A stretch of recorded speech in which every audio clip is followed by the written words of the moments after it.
It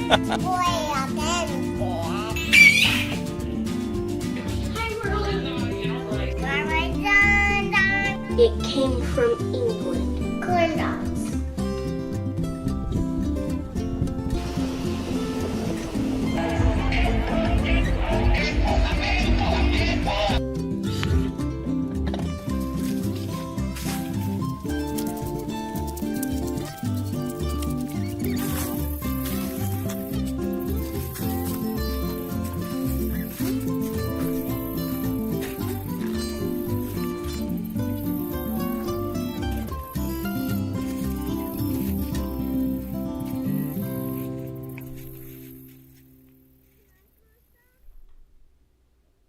Hey everybody, and welcome to Off the Rocker Podcast. We're coming to you live today from West Lafayette, Indiana. I'm Aaron. And I'm Kelsey. Today, we didn't really take the time to prepare. It's been a long week. We're both exhausted. No, I wanted to say, welcome to Off the Rocker Podcast, where we come to you with no preparation because our life is too busy for it. I love that. We should start with that every time. Yeah. So I thought something that would be really cool is we have a lot of people that watch that do know us, but there's probably going to be a lot of people in the future that watch that don't know us. And so I've got some questions, and if you can think of questions along the way, feel free to ask those. Some of them are deep. Some of them are just kind of surface level stuff. You said we're doing random thoughts today. Yeah, random thoughts. Random thoughts. More like random questions and answers, I guess. Okay. All right, so we'll get started. So, what is something you wish that people understood about you? See, and I said, without knowing these questions and prepping, it's going to be difficult. You mean just like something about me that I want everyone to know? Or? Just something you wish people understood about you. Understood? Yeah. So what's coming to mind is that apparently when you have social anxiety, or you're introverted, you apparently can come off as like stuck up or nose up or like I'm better than you. And apparently I've come off that way to other people before. Really? I don't know. I thought that somebody had said that. I'll mess them up. So I guess what I would say is what I would hope people would understand about me is that that's not my intention. I'm just quiet. So, yeah. It's a good I'm trait to have. probably one of the least judgmental people.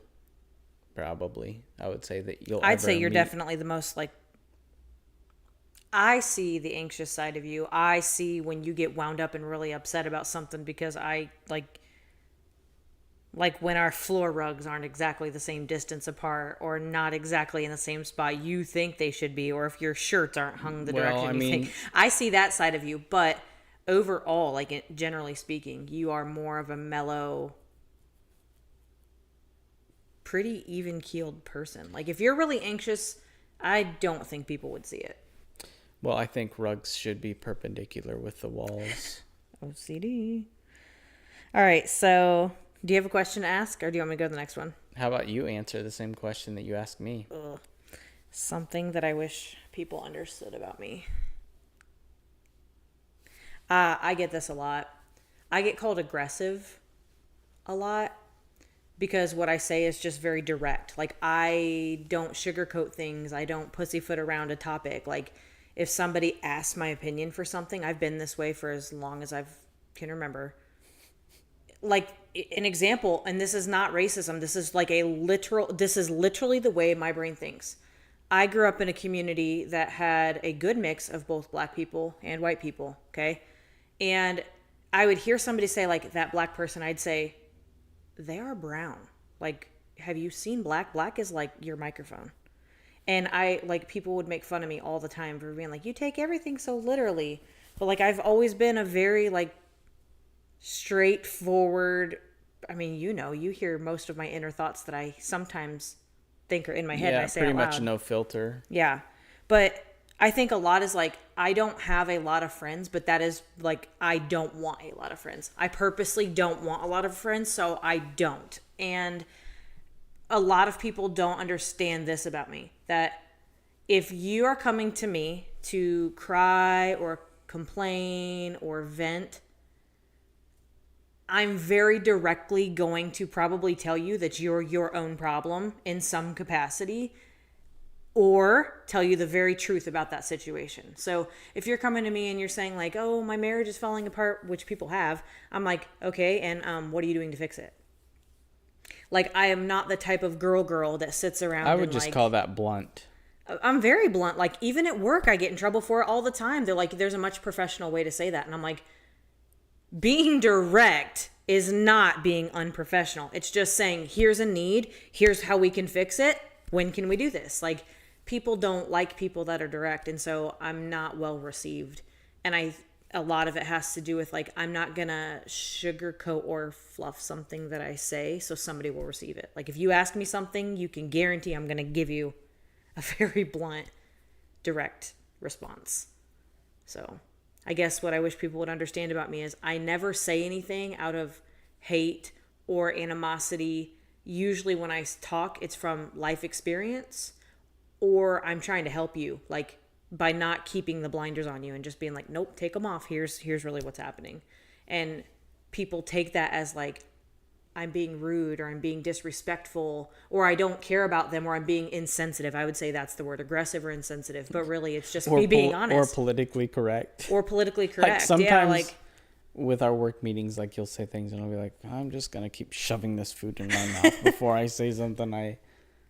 Yeah, but it's like for example, if somebody has a PhD, does that make them better than somebody like me who doesn't have a degree? No.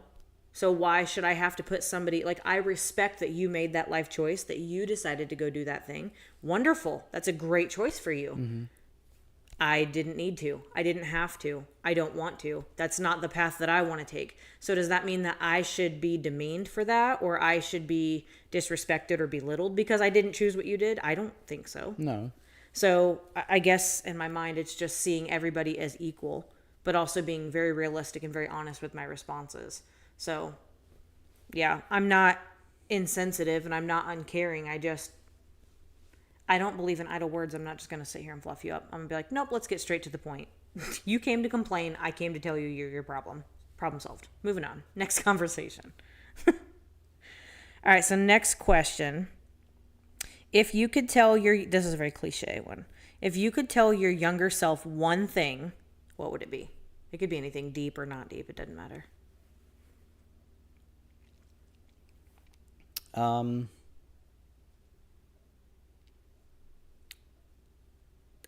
I mean, so this is obviously I don't know. This is just a thought, but I would say don't rush into marriage. Don't rush into having kids. You should set yourself up for the future. I think financially, with some of your career goals in some aspect, make sure that whatever you want to do in life, that you set yourself up for it. Whether that's education, trade school, taking a class, watching YouTube videos to learn, setting your finances to up. Learn something. Like if you have a goal, get yourself set first before you move into, like trying to support a family and lifetime commitments. Yeah. Yeah. But also contrary to that, I would say that there's also not a perfect time. Like you're never going to have a perfect time to, in particular, like have kids. Like, oh, we don't have the money. Oh, we don't have a big enough house. Like, oh, we don't have, like, our car only has 2 doors. Like, how are we going to, like, get them in the back seat?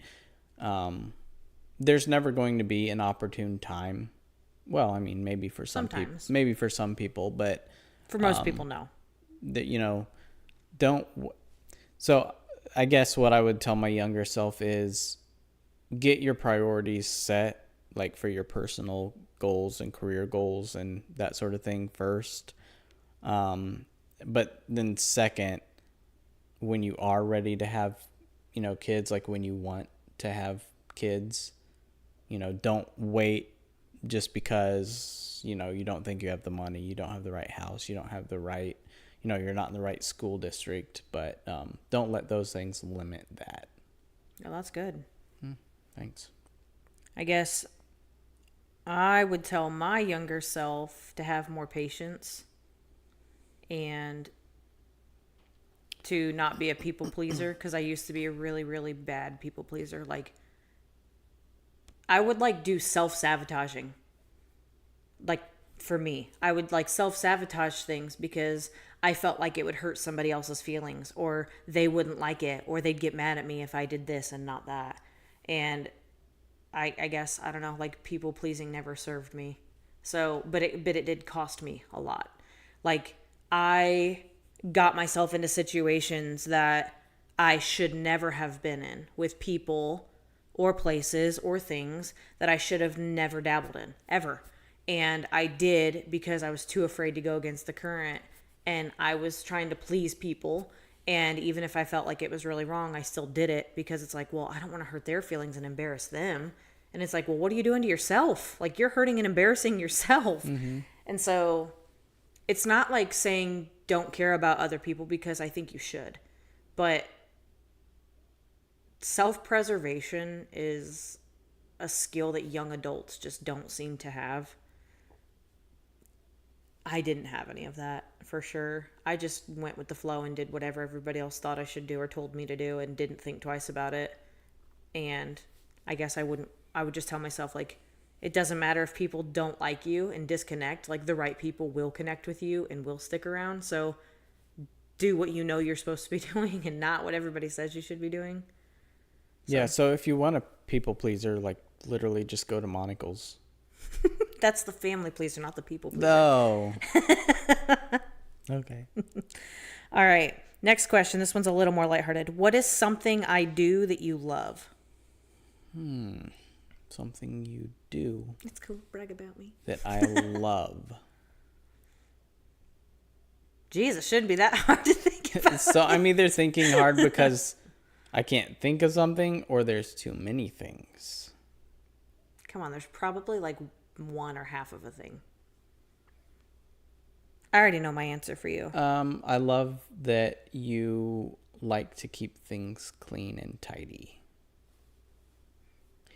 Other than your clothes, which that's something that you just grew up clothes. Doing. You just start wherever it lays. I'll get into these fixes where I have to clean everything though, and that is one of them. But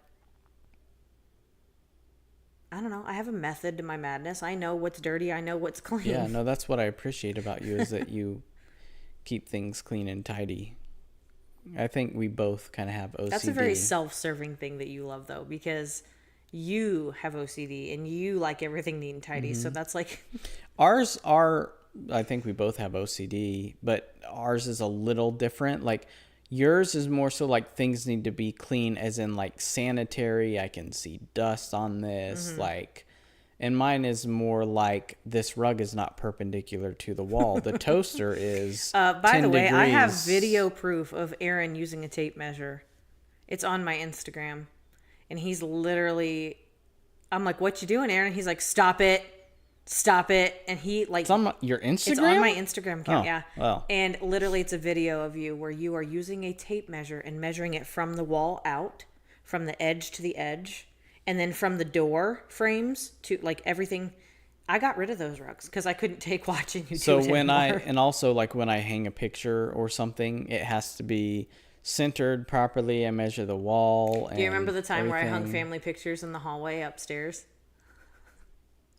I just took a nail and went, yep, that's where I want it. Bang, bang, bang, bang, bang. Hung all the pictures. And you were like, what is this? We used to have these, what are they called? Not pot holders, but, trivets. Trivets, yeah. We found some neat trivets that said eat. Hot, yum. Yeah. They're from Menards. Yeah. And she just hammered them up above the cabinets. Hey, didn't they look good though? They looked good. I used my hand. I did girl math, and I said this one is this far away from the wall from my hand, and then I held it up there and then nailed it. When things aren't perfect, though, my eyes start switching. That's a fact. One of the things that I love about you, though, is your laugh. That's probably one. I think I tell you that all the time, though. Like, I hear you laugh, and I'm like, I love you. It's only when I, like, really laugh, which isn't not too often. Mm-hmm. Like when I tell Did we answer that question properly? Yeah. Yeah. We did? Do you have another question that you can think of, or do you want to move on to I the next have one? had 0 questions. You got to come up with something sometime. I can't be the brains all the time. When you run out of questions, I'll have to start firing them off. I can't be the beauty and the brains. Okay. All right.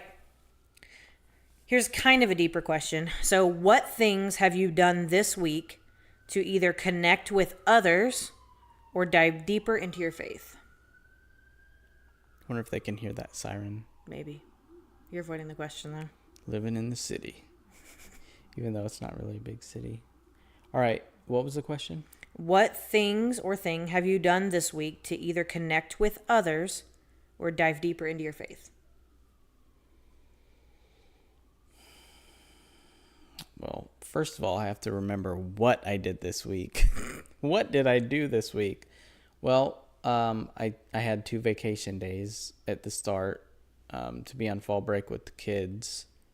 So you took time off work to connect with the kids? Well, I guess if you want that to be the answer. I'm asking you. That was a question. No, I'm trying to remember what I did this week to see if that was the highlight.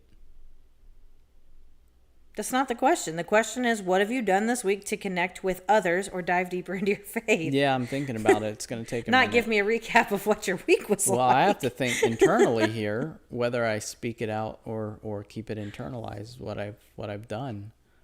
What have I done this week? Have I talked to anybody? Probably not. Wait, I called somebody. Okay. Made a phone call. Who did I call? Oh, yep. I needed a decal designed, and I made a phone call.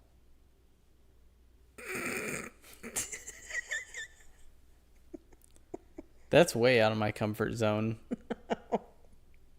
And I'm going to ask the question again, and then I want you to recall that answer. What have you done this week to connect with others or dive deeper into your faith? And he said, I called somebody. That is so you, though. No, I talked to You just don't. You don't connect with people. I talked to a lady that works at the design studio. All right. We're going to just, go to the next question. Well, I am planning on having a deep talk with Caleb, though, this afternoon. Oh, yeah. So. The unmentionables talk, yes. Mm-hmm. Yeah. It's your turn to answer. I read my Bible a lot this week, and I reached out to people for prayer. Dang. Look at you. But I do that a lot. Like, I do connect with people quite a bit. I do go through dry spells, though, where I don't feel like connecting with people, and I just want to isolate. I'll do that. And it kind of sucks, because then when I reconnect with the people I should have been connecting with, their life is falling apart, and then I feel bad that I didn't connect. So this is how unsocial I am, and I get, obviously, I mean, we talk, and I have talks with, friends, and I'll talk to neighbors a little. But I told her, I think this was a couple weeks ago, I was like, I have an idea. And she's like, what? And I was like, I need to find out how I can do a crime that's just bad enough to get me on house arrest. And that's it. So you legally can't leave the house? So I legally can't leave the house. All right. Next question. All right. Name one thing that you couldn't live without. You. Good job. But when we're not trying to earn brownie points. The kids. Okay. Solid. That was going to be my answer to both, too. So, all right, next question. This one's funny to me because I think we'll have different answers. Name one thing in the house that you wish we could get rid of. Why are we doing random questions where I have to think for minutes before I've got I so answer? many things.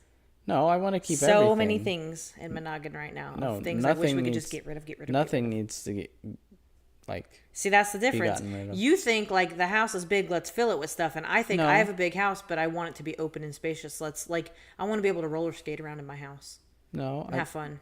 I Can't do mean, that. I think I don't want to get rid of them. We can take them to the shed. Well, I'd say our art table downstairs, and we could take that to the shed, and then the bench could be disassembled. It would be great to have that space, but the kids use that for art, so it's like, I mean, we do live here. I wish we could get rid of the tile that's under the wood burning stove Oh, facts. and change that Yeah. to something else. So we don't take our toes off every time we walk by it. Yeah. We have about 1-inch raised metal trimmed tile that goes around our wood burning stove over here in the sunroom.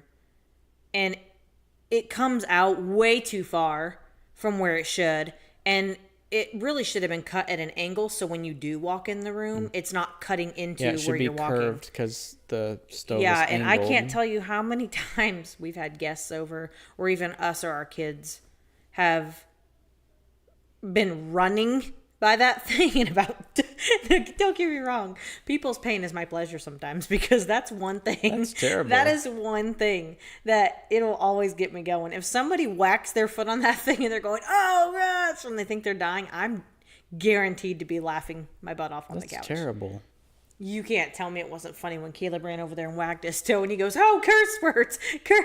Well, I don't recall that, but when people do stub their toe on that, it's like that episode of Family Guy where Peter Griffin is going, oh, and he like just does For it minutes. for minutes. That is literally what people do. You Yeah. are so right. Yeah. That is what people do when they hit their foot on that. Yeah. Yeah. What's something I would get rid of? You said there's so many things. There are. I just want to name one though. Excess stuff. Like what? Decorations? Can we take some Things on the walls decorations? don't really bother me because they're not like in my way, but just excess everything, anything, like excess blankets we have shoved in a closet, or excess books on a bookshelf, or Yeah, I had like some sentimental pots and pans and spoons that were passed down from, That I didn't know. from generation to generation, and she just like gave them away to like some dude that needed them. I'm sure my they're gosh. This is the thing too. You give stuff to people and then they don't. They might take a few things out of the bundle and then they just give the rest to Goodwill. Like they don't. They're not gonna keep everything. remember the one time that you said that you like how generous I am? I think that only applies. I do appreciate that about you. In certain moments, because most of No. the time you're like, why'd you give that away? I do because That I costs feel money. that I feel that I'm in some ways a bit selfish. So I do appreciate that about you. It's just That's the one thing. If I know we've got excess, like when we were literally like about to file bankruptcy, like we knew we were headed that route, but our cupboard was full and our freezer was full of stuff I knew we hadn't eaten. We probably weren't going to. And there were people in our family and in our friend circle that needed it. And Aaron was at work one day, said, come over and get it. And you came home and literally you had this stuff in the freezer for like 6 months. And you came home that day and was like, where are these little salmon bites? I was going to eat those. And I'm like, that have been in there for half a year. okay. And First of all, I've never purchased salmon okay, bites. I Let's couldn't get think the of what they were record called. What are straight those there. things called? I don't know because I don't know what you're talking about. You and your dad, scallops. They were frozen scallops that we had bought a long What she time doesn't before understand is that scallops are expensive and they're Okay, but- saved for a special occasion. But why like would you this- buy something to sit in your fridge, cabinet, or freezer that's just like, oh yeah, remember when I bought that? Cool. But then I'm not going to use it. I'm not going to eat it. Of course I'm going to give it away. Like, why would it sit in my cabinet if somebody could use it? She also doesn't understand that there's things I eat at lunch and I don't announce them to her. Like I don't call you every day at lunchtime and say, hey, you know those pizza rolls that you never look at that I like have on this specific shelf here? I'm cooking them for my lunch today. Maybe you should start doing that. But I do appreciate that she's giving. Even though it frustrates me, you know, because I guess it's one of those things where when a parent throws away, like if a parent throws away their kids' toys, like if the parent goes through their kid's room without the kid present and throws things away, the parent doesn't always know what the kid, like the kid might have a special toy or certain toy that we're just not aware of. I mean, it happened to me when I was a kid. I don't know what it was, but I recall there was a toy that I really liked that my mom or dad got rid of, and they just didn't know, like it was like special to me or whatever. That's one thing I'm teaching the kids. If it's special, take care of it. Put it somewhere special where it should be. So it's one of those things where I appreciate that you're giving, but also she'll give away things that like, why'd you give that away? Why'd you give away the family Bible and the family dog? Yeah. Yeah. Hey, if people can use it and we're not. Yeah. I do that with my clothes a lot. I probably go through every 4 months, I'd say. I go through these phases where I will go through my closet and I'm like, if I haven't worn it in 6 months, I'm not gonna. Or if you haven't worn it since you bought it, like the week before last. Yeah, I'll get rid of it. Yeah. That's the thing, though. We'll buy something and then you'll give it away like 2 weeks later. I'm like, I always feel this weird guilt for owning too much stuff. Part of it is that, like, people in general always want more and more and more and more, but don't want to stop and think, like, have you looked in every room of your house to see all that you already, like, we have a 2-car attached garage, a lower level that we call the basement, and a shed, and we have stuff at my parents' house, and some stuff at your parents' house, and we still want more. We still go to the store and we want to buy more. Like, I don't understand why we do that. So this is the thing, when you get married, you'll have different thoughts and opinions, but it's just part of it, right? Yeah. You gotta learn to every time she's giving her clothes away, I'm like, in my mind, you might as well just take a handful of money and just put it in a bag and take it to Goodwill. I mean, they'd probably appreciate that too. That's why when you want to buy clothes, if I had the excess money and I knew somebody needed it, I might do that. Yeah. Well, even if we do, it's why I don't think that I will. Maybe, I don't know. I'm not God. I don't get to decide that, but I don't think I personally will ever be rich because I don't hold on to enough. I think we will. We will. It'd be great if we could. We're going to start a business. All right, next question. Got some inventions written down. We're already 30 minutes in. Jeez. I've got inventions. Okay. All right, next question. Okay. What is a life regret that you have? It could be anything. Not buying my great-grandmother's farm. We couldn't, though. They were asking way too much. We could have, and it's a regret I have. Yeah, we couldn't have. It's a regret I have, and I always will. What if it came back up, though? Yeah, I'll buy it. For $1 million. I'll buy it. I won't even tell her. Actually, you've done things like that before, you know. Not large purchases, but... No. Like the time I told you not to buy that truck, and I even told the salesman that came with you. That story will never end. If you sell this truck to him, I told him I was going to mount them above my mantle. Yeah.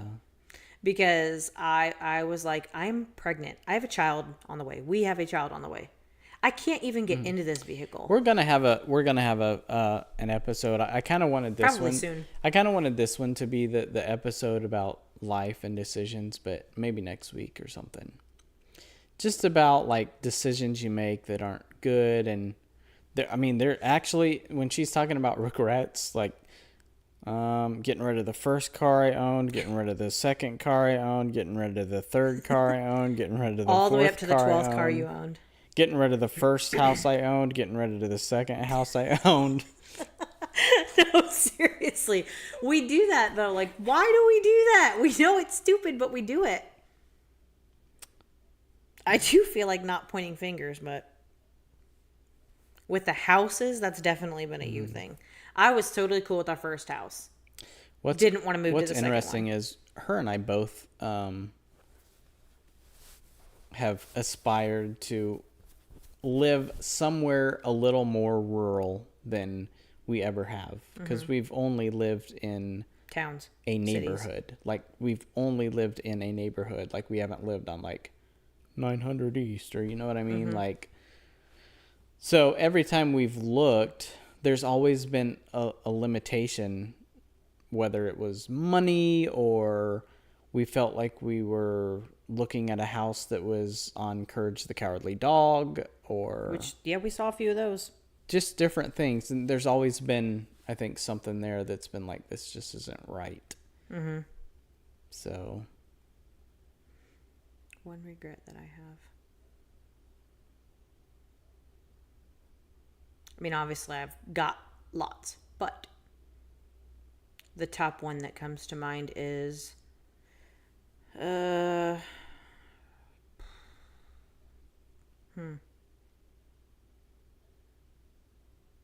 don't know.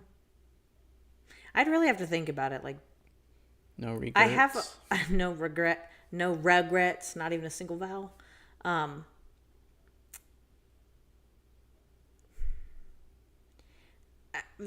The one that because we were talking about our houses and stuff. If I knew then as a very young adult what I know now as a somewhat older adult, you cannot go to jail for not paying medical bills that you can't afford to pay.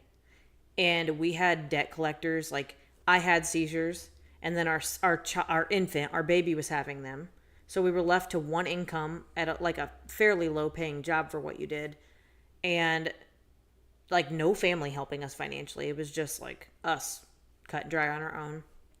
And they were telling me that like the debt collectors would call and threaten that I could be arrested, that they could have police officers at my house to arrest me for not paying debts. And we panicked and sold our very first house. We bought this 3-bedroom house in West Lafayette. And at the time it was a decent neighborhood. Now it's kind of really went downhill. Like, every time we go there, it's like, wow. But we bought it for just over $100,000, which it sold a couple years ago for almost $300,000 for the same exact house. And we're talking 10 years difference. Not a crazy amount of time. Well, equity in our area. I mean, equity. We would have had general, that house paid off right now. unless we're in a bubble. It's gonna pop. But equity just keeps. It's insane. Well, there's nowhere else to build here. Yeah. So yeah, that would probably be a regret I have. All right. Think of some You questions got here. it. You got it. Thanks. Think of a question here. You want me to give you a question?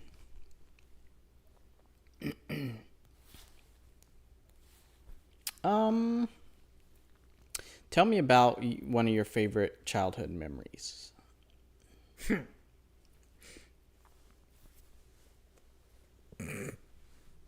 I'm not going to mention which sibling this is in case they hear this, because I feel like this person already hates me. But one of the last family vacations we took. Do you remember a Walkman CD player?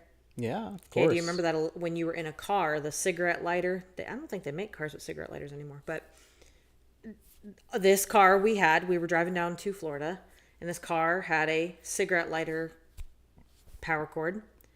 And I had just seen my stepdad plug it in. And I was listening to my music, and my sibling was having trouble with the CD player dying. And so they switched over to that power cord. They didn't know that the power cord wasn't plugged in, I think. And if you've ever heard of that, like, if a battery's dead, lick the battery and then plug it in. Have you ever heard that? That may be real hill jack. I don't know. But where I'm from, lick the battery, not a car battery or something like that. I'm talking like a little AA battery. Lick it or get Yeah. it wet and then put it back in and it'll reconnect. Yeah. I don't know if that's scientifically accurate or not. The but we did. liquid is a conductor. Yeah, so this it's my favorite story. This sibling was like, "Why won't my stupid CD player work?" And I said, "Unplug it from your CD player and maybe you could lick the cord and plug the cord in." Well, they unplugged it, they licked it, and it shocked the ever-loving crap because we're driving 80 miles an hour down the interstate while it's plugged in. And he goes, "Ah!" Like electrocuted him, burnt like a little ring on their tongue. It is my favorite family vacation story. Oh, that's funny. It's because it's just like sibling rivalry. Just like, oh, I saw the opportunity. I walked through that door. We could probably have a whole episode about some of those stories. 'Cause I've heard some of them. Oh, man. The bow and arrow. Oh, my gosh. Too many things. Like the dart gun in the basement. Yeah. So one thing that will... Are you wanting me to answer that? Yeah, question? go ahead. Yep. Well, mine's not as exciting or funny or anything. But no, my favorite childhood memory was being on that farm I'm mentioning. We would ride our little, what are they called? Little Jeep Kelopad Power Wheels. Mm-hmm. Ride our Power Wheels. We did a picnic up in the tree. That's a memory I'll never forget. I would eat cherry tomatoes straight out of the garden. Like, don't rinse them off or nothing. Just like pop it off the vine and eat that cherry tomato. Riding in the F100, just sitting in the middle seat while my brother's sitting on my grandma's lap. You know, just one bench seat, just riding into town. Great memories. Was this back in the 1900s? I mean, yeah. As our son It said. was in the 1900s, yeah. Yeah, that cracks me up. That is funny. That's really crazy. One of the things, kind of switching gears here a little bit, but one of the things that we've been struggling with recently is like chronic health issues and like caretaker burnout. And like right now, like randomly feeling dizzy. Like, What do you mean right now? yeah, like right now, randomly I'm feeling like, ugh, like dizzy. Not bad, but just like my ears are ringing, all kinds of things. Like, it's so dumb. There's an indication, though. I mean, we think we know why. Yeah. But it's frustrating dealing with some of these things. Because, like, even I'm just sitting. I'm not doing anything. I'm not being active. I'm just sitting. And it'll just hit out of nowhere. If we're going to talk about the caretaker burnout stuff, what's crazy is that everybody but us that are living in this house, and particularly me, I mean, the kids are off playing, so they don't pay as much attention, but I am the only person who really understands what her like sickness looks like. Because like there's like when you get dizzy or sick or have your neurological issues, like you're out. And when I say out, I mean like she just lays on the couch all day. I can't do anything else. So like if we had to start quantifying like the amount of time that she is out and just it's a lot. So like everybody else that's not living in this household, they only see her when like she's feeling okay and she's like coherent and everything's fine, which is not most of the time. Yeah. I'd say probably 70 to 80% of the time. And like, obviously I'm seeking treatment. I'm doing everything I can, but it's like, okay, when's this going to end? Like, I'm not purposely doing things. It just, like I said, like just now, just sitting here, it just like hit me. And it's like, seriously? And it ebbs and flows. Like I'll have, and like you say all the time, like, we're not gonna do the drill sergeant thing today, but I'm like, okay, I know that I'm feeling good right now. I don't know when I'm going to get sick. It may be in 5 minutes. It may be 5 days. But I know this. If I'm feeling good, right now is when I'm taking action to get things done. I tell her she has two modes. One, she's laying on the couch and not responsive or just sleeping, trying to get better. Or two, drill sergeant, like just running around telling everybody what to do. Or I'm just saying, get out of my way. Do so this, I can clean that, do that. Yeah. which that's not healthy either, but I don't know what else to do. Like, it's like panic mode almost. Not really, but in the attitude of it, of like, okay, if I'm feeling good, like right now, everybody, right now, let's go for a walk right now because I'm feeling okay right now. So right now is the But time also, we have to I'm go like, do it. right now, let's relax. Let's hang out together. Like, Yeah. Yeah. I wish there was just like an answer. well, we know the answer. It's just, How do you get treated for that thing? yeah, basically surgery, but it's a risky surgery. Yeah. So, like, the risk, more or less, the last time we met, the risk outweighs the reward, which is, we don't know if there's a reward. That's why there's a risk. Because Yeah, we met with a brain surgical team. We met with a neurosurgeon and a brain surgical team. Well, there was one person that represented the team that met. well, and I think we're going to again. We've had more imaging done, and we're going to have it looked at again, I think. Yeah. And that in itself is like I can totally understand the perception of being the person that has to take care of things all the time. Because I know it wasn't my spouse while I had kids, but I took care of my grandpa a lot. It was me and my mom tag teaming his care 24/7. Like, it was me and her. If it wasn't me and her, it wasn't anybody. It was me and her 100% of the time for a decade.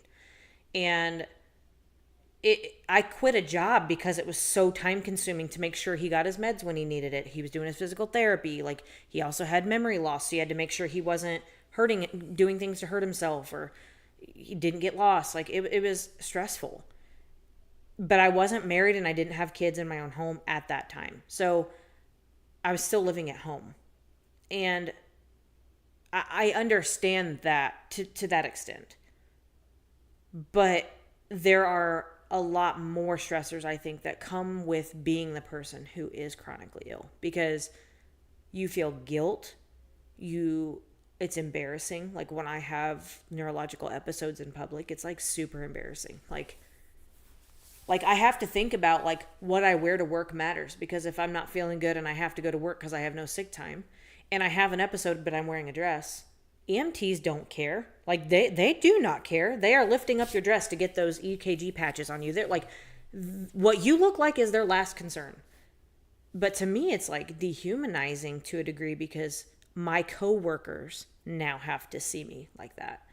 Or when you're on the gurney being rolled out of the office building and everybody and their brother sees you out there. Or you go to the hospital and you're being rolled into the ER with people that you used to know, go to high school with, or work with. It's just, it's embarrassing. So when she first started the job she's doing now, she started having these neurological issues, migraines, seizures. They're not epileptic Dizzy seizures, spells.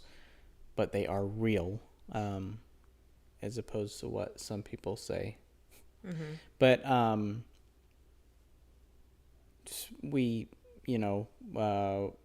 she was seeing the doctor and then the specialist, and she got on some medication that started helping a little bit, and then it's But I think it was just covering the symptoms. Then it kind of helped a lot, and she went back to work because there was a brief break there, and you were doing good, and then now July this year, it's starting to kind of relapse again. So we're reassessing. You're probably gonna have to stop working. Yeah, it's been, which is gonna be difficult. Yeah, it's been a lot. At least temporarily. We're gonna try temporarily and see how that works. Yeah.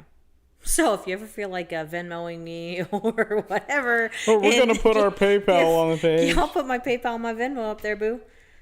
Send us cash. I don't care. No, you don't have to do any of that. Our 2 subscribers can give us a couple bucks. I don't know. I trust that God's going to sustain us. He always has. Like, yes, we filed bankruptcy. Yes, we've had to sell things. And yes, it's been uncomfortable at times. But he has always, like, my health condition could have taken my life many times. And our children's when I was pregnant with them. So, I mean, he has sustained us. it's just a stressful journey. Yeah, It's a sucky journey to have to without walk. her working, we might have to make some changes Yeah. and different things. But Just want to be very honest and real on here. Like, I'm not gonna sugarcoat it. It sucks. yeah, but be praying for her health, and hopefully we get some answers.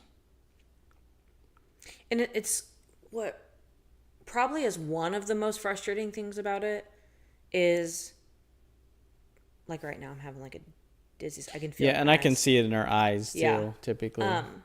But what really stinks about it is, and people do think I fake it. It's not a disease you can see unless I'm actually having a seizure.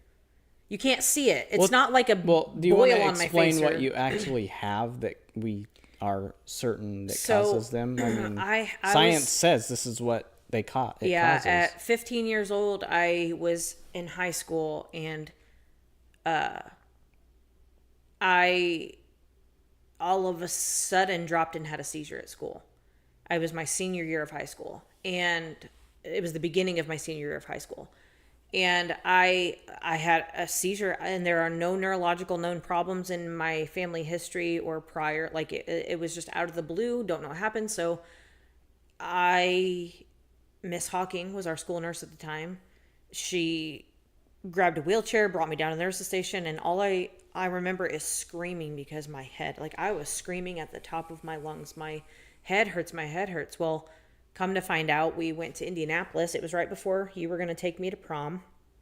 It was later in the year at this point when we finally got in with the neurologist and stuff. And they did a MRI down in Indianapolis, and they found a spot on my front lobe right around here that had active bleeding on it. And they don't know what causes it. They don't know why I have it. I was told I couldn't play soccer anymore for fear of my head getting hit and then I hemorrhage and die. Like, that was why they wouldn't let me play.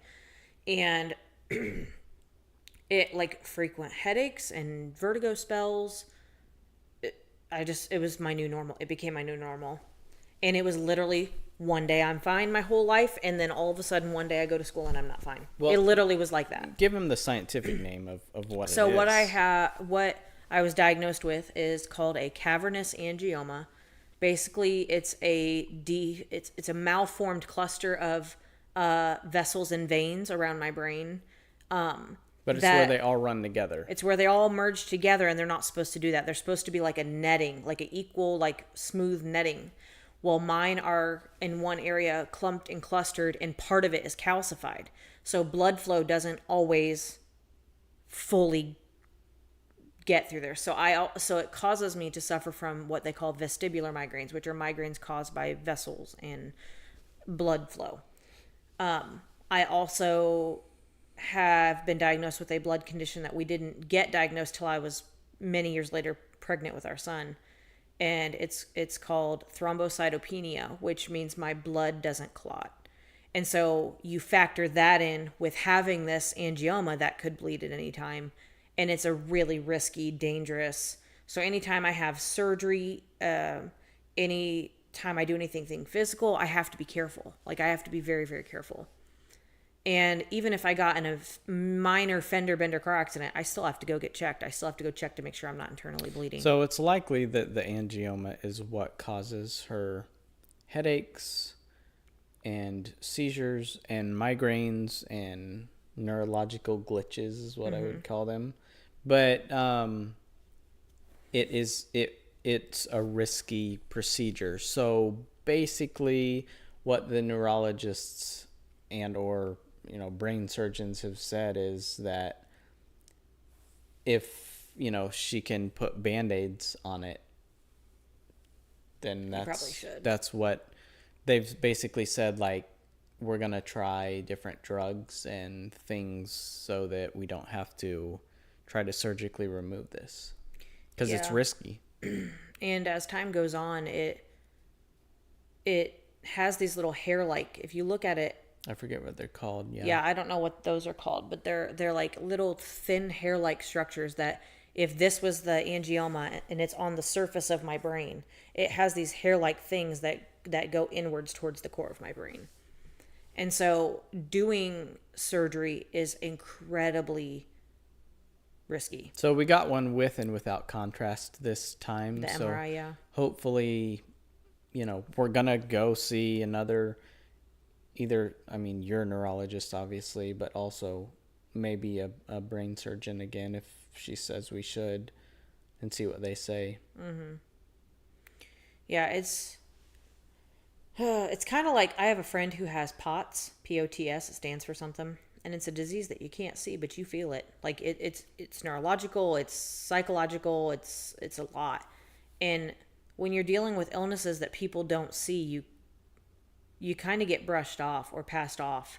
And it's like, I wouldn't go to the doctor. First, I'm cheap. I don't like paying doctors. But I wouldn't go to the doctor if I didn't think something really was wrong. So when you're passed off 18 years now, we've seen over a dozen neurologists. So like, it's crazy. Obviously, her being sick and in pain and everything is terrible. But also being the person that, like, I'm the person that tries to make sure she's okay. So, like, I can tell when she's having issues, like, she's having issues right now. Because, like, her eyes will close slowly and open, and, like, her eyes will, like, glitch. I guess that's the only way I can describe it. But it's like before she's going to have a seizure, or it's not always a seizure, but it's usually a sign that, like, she just needs to, like, shut it down. Time to lay down, time to just take a nap. Yeah. It's a lot. And I guess that's where we're talking about the caretaker burnout, because it's a real thing that I've started to experience, because it's your life now. It's really difficult because, number one, she's sick and hurting. Okay. Number two, I'm the person that has to make the right decisions. So, like, when she does have a seizure, like, is this a severe one? Like, and also she stops breathing when she has them. So, so I like have to be the person that monitors, like, her life in a way is, like, in my hands. Like, is she going to be okay? Is this a really bad one? Do I need to call an ambulance? Like, there's that portion of it. There's, when she's sick, like, the only thing that makes her feel better is my back rub. So it's like, okay, like, now I'm doing this, and just different things. And then, if she's not working, there's the finances and stuff too, and different things like that. Yeah, and as far as the person being sick, it takes a toll on you emotionally too, because it's like, when is there gonna be an answer to this? Like, 18 years chasing this thing down and fighting it. Like, I'm no longer okay with, like, Band-Aid solutioning. Like, this needs to be a permanent fix. And you also deal with the emotional burden of, my kids are only kids once. And if I'm sick 80% of that time, I have even less time to be with them, and them be with me not being cashed out. Yeah, it's kind of got things down too with that, really. But yeah, it stinks. It's hard to deal with. It's hard to cope with, but we're trying to get answers. Yeah. We're on that road to try and get answers. But like I said, nobody sees you how I do, so they don't understand. Well, they're seeing a little bit of it. Yeah. Now this is just like very mild of what it can be. Thank goodness. But so it changes, and my whole body changes. I can feel it in my face. My voice changes. Like, everything. Like, it's like a switch is flipped. Like, earlier on the podcast, I'm laughing. And then all of a sudden, like, whoa. Yeah. And I don't have words to form into a sentence to explain what it's like experiencing that. But I can only imagine what it's like for people seeing it, because it's scary for people who haven't seen an episode before. And here's the thing too, I think most people don't deal with this chronic issue like this. So they don't understand. Like they don't understand, like, you know. And that's probably why they think you're like faking it, just because. Well, and one day I'm fine, and one day I'm not. One Exactly. day I'm fine, And that's one day the I'm other not. And that's the other thing too, is when people see her, that's when she's fine.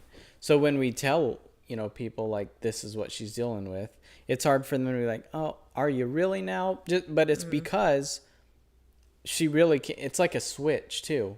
Like she can be like really bad, or the next time like, "Oh, she's perfectly normal. She's fine." Like what do you mean there's something wrong with her? Mm-hmm. Yeah, and we've tried diet changes, lifestyle changes. It doesn't change anything. It helps me note things that may trigger things, but it doesn't change anything. Mm-hmm. Because it's likely the angioma. And yeah, because even if I sleep well and I eat right and I exercise, there's been days where some of my worst episodes are on those days. So there's no gauge. I think that's what's real challenging about it. There's no gauge to know, oh, this causes it, so let me not do that. Like, there's no gauge on it. I don't know that there is anything. I think we know what it is. It's just... Yeah. So... But our reality right now is surgery or keep trying different random drugs. Just throw different drugs at you, and... Yeah. Eventually we're going to run out. Yeah. And you know how it is in the world right now. If you don't have insurance, then you don't get medical coverage. Well, we do have insurance. Or a prescription. So. It's a lot. When you're dealing with chronic illness, it's not just you that it's affecting. It's literally affecting your sphere around you. Like, I'm really good at my job. Like, not tooting my own horn, but like, I'm really good at my job. It's not difficult. But there's days where I can't even do my job because I'm so bad. And I have prayed, I have fasted, I have went to like healing sessions. I like you name it, I've done it. Like, I've tried. It's not like I am just like new to this thing. This is a monster that I've been battling for 18 years now. And I believe my healing's going to come. I want it to be today. But in the meantime, the best thing I can do is just, okay, God, like, what's the lesson in this? Like,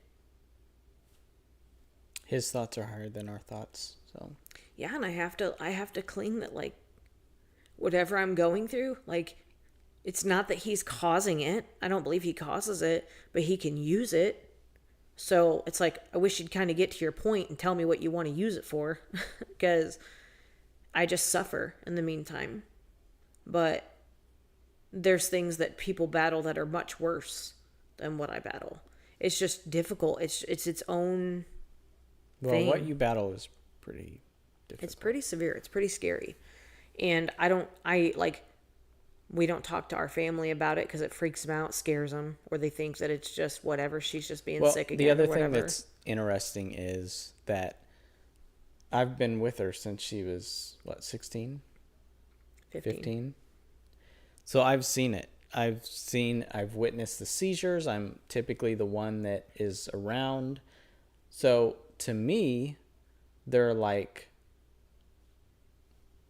normal to me. Like, what was I saying? You would know if something was out of place. I'm just like used to them. They're just like another thing that happens.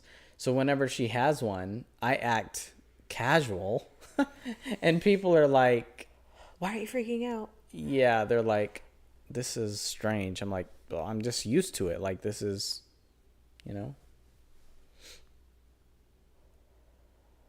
just have to breathe through it. That's all I can do. Well, and typically we're not dedicated to a podcast when she's feeling like this. Yeah. I didn't anticipate feeling this.